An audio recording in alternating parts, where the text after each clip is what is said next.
Chapter 1: A Vineyard Reborn. Emma Ricci stepped out of the worn Fiat, her eyes tracing the overgrown rows of vines that blanketed the rolling hills before her.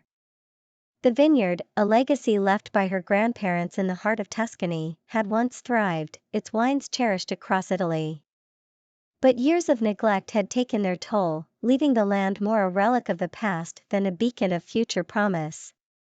Yet, here she was, armed with a viticulture degree and a burning desire to restore the vineyard to its former glory. The summer sun cast long shadows as Emma walked among the vines, touching the leaves, feeling the pulse of life still eager to be nurtured back to health. The soil, dry and cracked, crumbled between her fingers, a stark reminder of the challenge ahead. But Emma wasn't deterred. This was her chance to reconnect with her roots and prove she could turn the tide for her family's legacy. Her first days were spent assessing the land. She mapped out the vineyard, noting which areas needed the most work. The irrigation system was outdated and barely functional, many vines were diseased, and the equipment shed housed tools that seemed more antique than usable. The local villagers, familiar with her family's name, watched skeptically as the young woman toiled from dawn till dusk. Among them was Nana Lucia, who had worked the vineyard in its heyday and now, in her 80s, spent her days watching from her porch, her eyes sharp and knowing. Emma approached her one evening, seeking wisdom. "Nana Lucia, I know it looks bad, but I believe I can bring this vineyard back. Do you think the soil still holds promise?" Emma asked, her Italian tinted with a hint of American from her years studying abroad. The old woman chuckled, her voice a raspy whisper. "Ah, ragazza, this land is like us, strong and resilient. It wants to live. You just need to give it love, water, and a chance to breathe again." Encouraged by Nana Lucia's words, Emma set about revitalizing the vineyard. She hired a few locals to help clear the undergrowth and repair the fences. Together, they fixed the irrigation system, and Emma invested in modern tools that promised efficiency. She introduced organic practices, determined to enhance the biodiversity of her land. As the weeks turned into months, the vineyard began to show signs of life. Fresh shoots emerged from old vines, and new plantings took root quickly. The community's skepticism turned to admiration as they witnessed Emma's dedication and the transformation of the once forgotten vineyard. One afternoon, as Emma surveyed her work, a dust-covered SUV pulled up. Out stepped Lucas Forrester, a sommelier turned winemaker, looking to learn about organic winemaking. His arrival marked the beginning of a new chapter for Emma, one that would challenge her in unexpected ways, and perhaps lead to something more than just a rebirth of the vineyard. Together, they would face the upcoming harvest, but for now, Emma felt a surge of pride as she looked over the fields of green. The vineyard was reborn, and so was she. Chapter 2: The sommelier's arrival. The early morning air was cool and crisp as Emma prepared for another day in the fields. She had just started her routine inspection of the new irrigation system when the crunch of gravel announced the arrival of a visitor. Turning, she saw the dust settle around a sleek, well-maintained SUV, a stark contrast to the rustic scenery of the vineyard. Out stepped Lucas Forrester, his presence as commanding as the vehicle he drove. Lucas was tall, with an athletic build, and carried himself with an air of confidence that bordered on arrogance. His dark hair was neatly styled, and his clothes, though casual, were impeccably tailored, a clear sign of his urban roots. He extended a hand as he approached Emma, his smile polite but reserved. "Lucas Forrester," he introduced himself. "I'm here to learn about organic winemaking. I've heard this place is under new management and moving towards more sustainable practices." Emma wiped her hands on her jeans before shaking his hand, a bit taken aback by his formal demeanor. "Emma Ricci," she replied. "I'm the one attempting to breathe new life into this vineyard. What brings a city sommelier out to the Tuscan countryside?"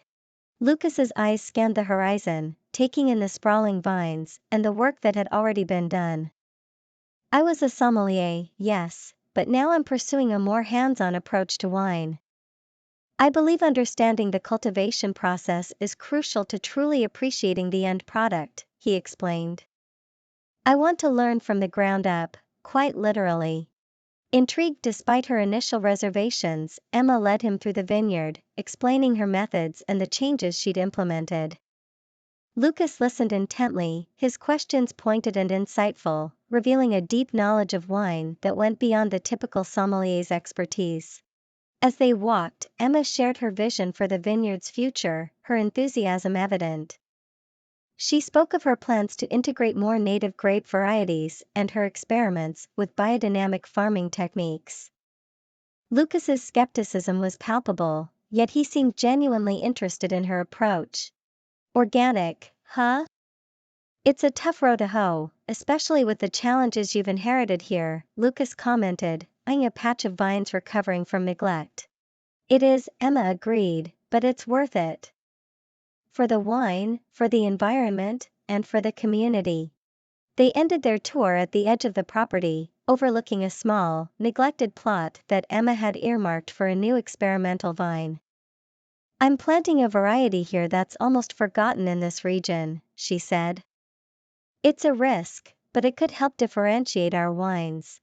Lucas nodded, his gaze lingering on the field. You're not just trying to restore this place. You're aiming to reinvent it. That's the plan, Emma smiled, feeling a mix of pride and nervous excitement. So, what do you think? Interested in getting your hands dirty and learning the not-so-glamorous part of winemaking? After a moment's hesitation, Lucas's expression softened. Yes, I think I am. That agreement marked the start of Lucas's tenure at the vineyard. Over the days that followed, his theoretical knowledge met Emma's practical expertise in a fusion that was sometimes harmonious, often contentious, but always driven by a mutual respect that grew as steadily as the vines they tended together. Chapter 3: Harvest Under the Sun. As summer waned into autumn, the Tuscan sun bathed the vineyard in a warm, golden light, signaling the start of the harvest season. The grapes, plump and ripe, hung heavily on the vines, ready to be plucked and transformed into wine. For Emma, this harvest was not just about yielding grapes, but about proving that her methods could produce results that honored her family's legacy while paving a new path forward. Lucas, now a constant figure on the vineyard, had gradually adapted to the rhythms of rural life. His initial skepticism about organic farming had given way to a cautious optimism, influenced by the visible health of the crop and the dynamic ecosystem that Emma had nurtured around the vines. His respect for her deepened, tempered by the hands-on learning and the tangible fruits of their labor. Together, they organized the local workforce for the harvest, a mix of seasoned hands and eager newcomers. Emma took the lead, her voice confident as she instructed the team on the delicate process of selecting and handling the grapes to avoid bruising. Lucas watched her, impressed by her ease in command and her intuitive connection with the land. The first day of harvest began at dawn, with the entire team spreading out across the vineyard, snipping clusters of grapes with practiced ease.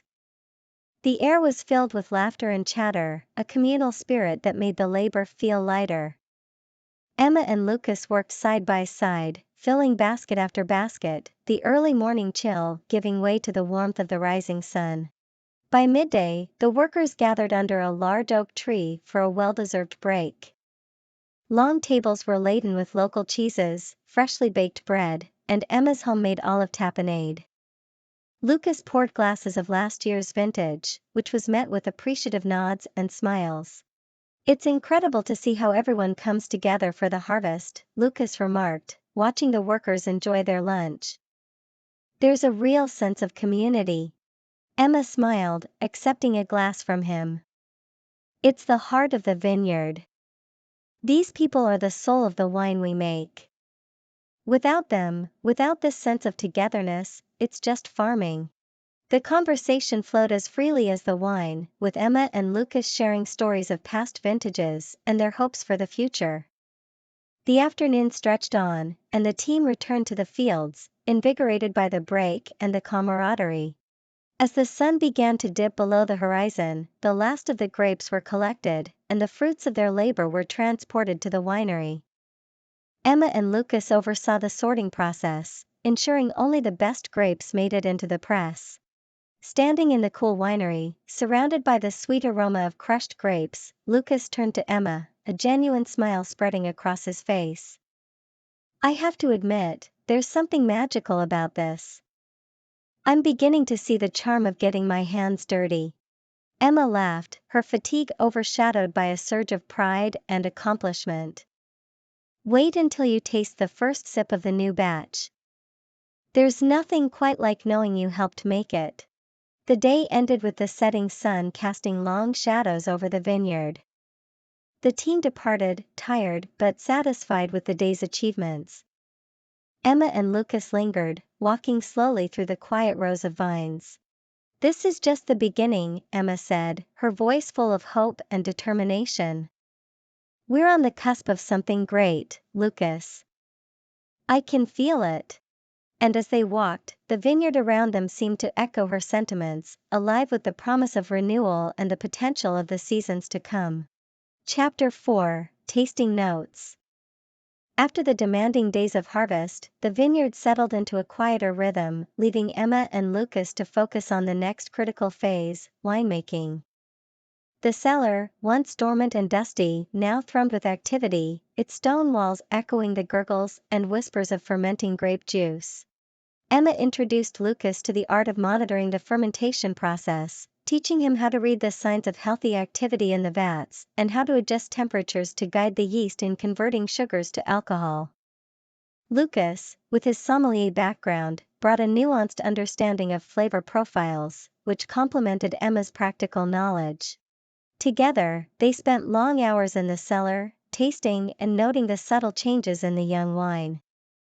Each vat offered a different promise, some hinted at robust, earthy notes, while others suggested a future filled with bright, fruity flavors. "It's fascinating how slight variations during fermentation can change the wine's character so significantly," Lucas remarked during one of their tasting sessions, his notebook filled with detailed observations.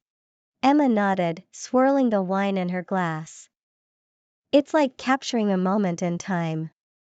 Each decision we make, from yeast selection to temperature control, leaves its imprint." As the young wine matured, Emma decided it was time to blend. She wanted to create a signature blend that would not only mark the vineyard's revival but also showcase their combined efforts. She proposed a blending session, an idea that excited Lucas, who was eager to apply his palate in a creative way. They prepared samples from various vats, setting up a temporary blending station in the tasting room. Glass after glass was filled, tasted, and discussed with intense focus. Lucas proposed a bold combination, suggesting they blend a predominantly Sangiovese base with a small percentage of Merlot and Cabernet Sauvignon for complexity. Emma was initially skeptical, concerned about straying too far from traditional blends. But as they experimented with proportions, she found herself intrigued by the depth and balance Lucas's idea brought to the table. "This could be our standout," Lucas said, his confidence growing as they refined the blend. "It's unique, yet it respects the terroir. It could set us apart." Emma finally agreed, and they decided on the final blend, a decision that felt like a gamble but also a necessary step forward. They spent the following days preparing the blend, adjusting and retasting, until they were both satisfied. The final step was to introduce their creation to a wider audience. Emma organized a small tasting event, inviting local wine critics, sommeliers, and wine enthusiasts. The day of the event, the vineyard's rustic tasting room was filled with anticipation. Lucas and Emma presented their wine together, explaining their process and the story behind the blend. The first pours were met with silence as the attendees savored the wine, searching for flaws and virtues alike. Finally, a well-respected critic, who had known Emma's grandparents, spoke up. "You've captured something special here," he said, his voice thoughtful. "It respects the legacy of this vineyard while introducing something entirely new. It's bold, balanced, and beautiful." Relief and pride washed over Emma and Lucas. Their collaborative effort, once just a series of decisions and actions, had culminated in a wine that spoke to their hard work and vision. As the guests mingled and discussed the tasting notes, Emma and Lucas exchanged a look of shared triumph. They had not only produced a wine that honored the past but also paved a way for the future, one filled with promise and possibility. Chapter 5: Midsummer Festival. The vineyard had never looked more vibrant. With the success of their new wine blend still fresh, Emma decided to celebrate by reviving the once popular Midsummer Festival, a tradition her grandparents had cherished. It was an opportunity not only to showcase their wine but also to strengthen their bonds with the local community and introduce the revitalized vineyard to a broader audience. Lucas was initially hesitant about the scale of the event Emma envisioned, but her enthusiasm was contagious. Together, they planned a festival that would feature local music, food stalls showcasing Tuscan cuisine, and, of course, a wine-tasting tent where their new blend would take center stage. As the festival day dawned, the air was filled with the scent of fresh grass and blooming flowers, mixed with the tantalizing aromas of cooking food. Colorful banners and strings of lights crisscrossed the vineyard, transforming it into a festive panorama. Local artisans set up booths displaying handcrafted goods, from ceramics to handwoven textiles, adding a cultural richness to the event. Emma, dressed in a light summer dress that fluttered in the gentle breeze, coordinated the final preparations with an expert touch. Lucas, more casually attired but equally involved, handled the wine presentation, arranging the bottles and glasses to perfection. The festival began in the late afternoon, with families arriving, children laughing, and old friends exchanging warm greetings. A local band played lively folk music, setting toes tapping and spirits soaring. The atmosphere was electric, a blend of celebration and community spirit that Emma had dreamed of recreating. At the wine-tasting tent, Lucas took the lead, his earlier reservations forgotten as he poured samples for the guests, explaining the nuances of their wines with a passion that drew people in. Emma watched him, her heart swelling with pride at how deeply he had come to care for the vineyard and its products. This blend here, Lucas told a group of intrigued visitors, represents a synergy of tradition and innovation. It's rooted in the history of this place, but brought to life through new techniques and a fresh perspective. The visitors nodded appreciatively, their positive feedback more than Emma could have hoped for. The local critic who had praised their blend at the private tasting was also present, his earlier endorsements bringing additional credibility and curiosity from the festival goers. As evening approached, the setting sun painted the sky in strokes of pink and orange, a perfect backdrop to the midsummer celebration.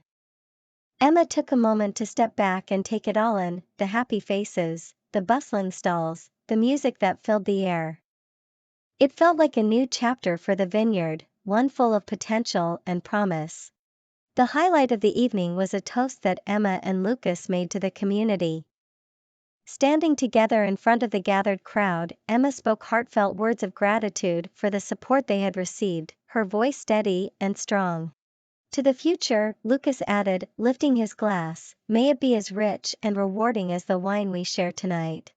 The crowd cheered, glasses raised high, echoing his sentiment. The festival not only marked the success of their wine but also the revitalization of the vineyard as a central part of the community. It was a confirmation for Emma and Lucas that they were on the right path, their efforts blossoming into something truly special. As the festival wound down, guests departed with smiles and laughter, promising to return next year. Emma and Lucas lingered, walking through the quieting fields, their steps slow, their hearts full. The midsummer night hummed softly around them, a symphony of crickets and rustling leaves, as if the vineyard itself was celebrating its rebirth. Chapter 6: Storm over the Vineyard. The days following the Midsummer Festival were filled with an air of satisfaction and a renewed vigor for the future. The community's embrace of the vineyard's new direction had given Emma and Lucas extra motivation to expand their plans for sustainable growth. However, nature had its own agenda. A week after the festival, the weather turned abruptly. Dark clouds gathered over the horizon, an ominous sign in the usually serene Tuscan skies. The local meteorologists warned of an approaching storm, possibly the fiercest in decades. Emma and Lucas, aware of the potential devastation to their newly thriving vineyard, sprang into action. They convened their team early in the morning, as the wind began to pick up. "We need to secure everything," Emma directed with urgency. "Cover the young vines, secure loose equipment, and check the drainage systems. We can't afford to lose our progress to this storm." Lucas took charge of fortifying the storage areas and ensuring the wine barrels were safely anchored. His previous life in the city had seldom demanded physical robustness, but the vineyard had changed him.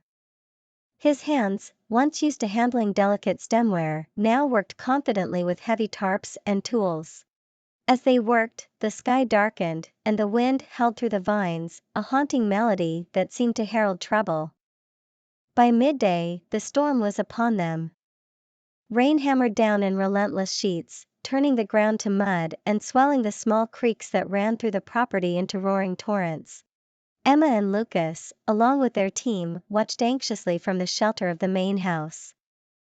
Every gust against the windows, every creak of the old timbers, added to the tension in the room. "It'll hold," Lucas said, more to reassure himself than anyone else. "We've done everything we can." Emma nodded, her eyes reflecting her concern not only for their crop but for the entire estate. Her grandparents had built it up from nothing, and she felt a deep responsibility to protect it. The storm raged throughout the night. Emma couldn't sleep, her thoughts turbulent as the weather outside. She ventured out several times, checking on the outbuildings and the young vines they had covered with protective sheets. By morning, the storm had passed, leaving a scene of disarray. Branches were down, the ground was littered with leaves and debris, and parts of the vineyard were flooded. Yet, as they surveyed the damage, Emma and Lucas realized it could have been much worse. "The drainage improvements we made held up," Lucas pointed out, relief evident in his voice as they walked the property, assessing the impact. "Yes, and the coverings protected most of the young vines," Emma added, her spirits lifting despite the mess. "We'll need to work hard to get everything back in shape, but we've weathered the storm." The cleanup took days. The entire community came together to help, their efforts turning the initial despair into a collective resolve.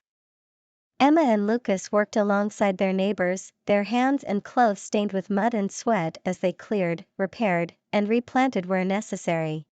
Through this ordeal, the bond between Emma and Lucas strengthened. They had faced their first significant challenge together and come through it, not unscathed, but stronger and more united. The vineyard, too, showed signs of resilience. New growth sprouted from the stressed vines, a testament to their tenacity. As they stood in the vineyard at the end of the cleanup, watching the sunset paint the sky with colors of fire and gold, Emma felt a profound connection to the land and to Lucas. The storm had been a reminder of the unpredictability of nature, but also of the power of human resilience and community spirit. Chapter 7: The Oak Barrel Secrets. With the vineyard slowly returning to its pre-storm beauty, Emma and Lucas found themselves delving into a less urgent, but equally important task: restoring the old wine cellar. The cellar, part of the original estate, had been neglected for years and was filled with rows of dusty, cobweb-covered oak barrels. It was time to explore what secrets these old barrels held. As they cleared away the debris and dust from the storm, Emma stumbled upon a set of barrels tucked away in a forgotten corner of the cellar. The wood was old and stained, the metal bands rusted but still solid. Intrigued, Emma called Lucas over to inspect them. "These look like they could be from my grandfather's time," Emma remarked, brushing her hand over the smooth wood. "He used to tell stories about a special batch of wine he'd made but never sold. He said it was his finest work, but I thought it was just a tale." Lucas, ever the wine connoisseur, was immediately captivated. "Do you think these could be those barrels? Imagine what a wine aged this long could taste like, if it's still good, that is." They decided to open one. With careful hands and held breaths, Lucas pried out the bung. A rich, musty aroma wafted out, hinting at a well-preserved wine within. They extracted a small sample using a wine thief and poured it into glasses, the liquid a deep, garnet red. Tasting it, Lucas's eyes widened in surprise. "Emma, this is exceptional. There's a complexity here that you don't find in modern wines. It's like tasting history." Emma took a sip, and the flavors exploded on her palate: dark cherries, a hint of oak, undertones of earth and spices. It was unlike anything she had ever tasted, a link to her past made tangible. "We have to share this," she said, her voice a mix of awe and excitement. They decided to host a private tasting event, inviting renowned wine critics and connoisseurs to sample the rediscovered vintage. As the day of the tasting approached, Emma and Lucas worked to create the perfect setting, hoping the wine would live up to its promise and perhaps reveal more about the vineyard's heritage. The event was held in the vineyard's old stone building, its rustic charm enhanced with elegant decor and soft lighting. The guests arrived, intrigued by the promise of an extraordinary wine experience. Emma welcomed them, her heart swelling with pride and a touch of nervousness. Lucas introduced the wine, telling the story of its discovery and the history behind the barrels. The guests listened intently, their interest piqued by the narrative woven into the tasting. As they sampled the wine, the room filled with murmurs of approval and fascination. Critics discussed its qualities, comparing it to other notable vintages, their praises confirming the wine's exceptional nature. One elderly critic, who had known Emma's grandfather, shared his memories. "He always said he had made a wine that captured the essence of the vineyard, something truly special." "It seems he was right," he remarked, his voice tinged with nostalgia. The success of the tasting solidified the vineyard's reputation, linking its storied past with its burgeoning future. For Emma and Lucas, it was more than just a professional triumph, it was a personal journey into the history of the land and the legacy of Emma's family.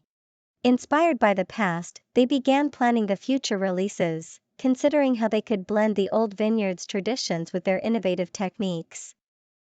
The old oak barrels had not only held wine, they had contained secrets waiting to be discovered, offering Emma and Lucas not just a taste of history, but a recipe for future success.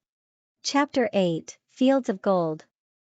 As the harvest season drew to a close, the vineyard glowed under a golden autumn sun, the leaves of the grapevines turning brilliant hues of orange and red. Emma and Lucas stood amidst the vines, reflecting on the year that had passed, a year of challenges and triumphs, of storms and celebrations. The vineyard was not just surviving, it was thriving, its roots deepening, its branches reaching skyward, robust and full of life. The success of the old wine's discovery had sparked new interest in the vineyard, bringing visitors from far and wide. Orders for their wines were at an all-time high, and Emma's vision of blending traditional techniques with innovative practices was proving to be a resounding success. But it was more than the business or the wine that had flourished. Emma and Lucas had grown, individually and together. They had become partners in every sense, their lives as intertwined as the vines they cultivated. The relationship that had started with professional respect and a shared passion for viticulture had blossomed into something deeper, a love rooted in shared experiences and mutual admiration. One crisp morning, as they walked through the vineyard, Lucas stopped and turned to Emma, a serious look in his eyes. He took her hands in his, the vines bearing witness to the moment.